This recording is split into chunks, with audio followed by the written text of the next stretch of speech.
মায়ের প্রদক্ষিণ হচ্ছে এখন।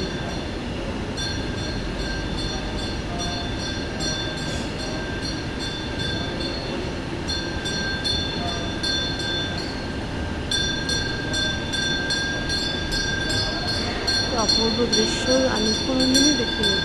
আমি জানি না আমার মতন কেউ দেখেছেন কিনা জানি না, সবাইকে তাই দেখানোর চেষ্টা করছি। মায়ের প্রদক্ষিণ হচ্ছে এখন।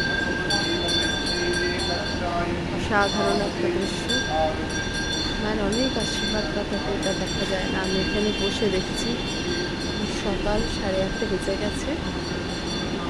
অসাধারণ একটা দৃশ্য, মায়ের প্রদক্ষিণ চলছে। আমার অশেষ কৃপা যে পুরোটাই দেখতে পেলাম আজকে দশমীর পুজো।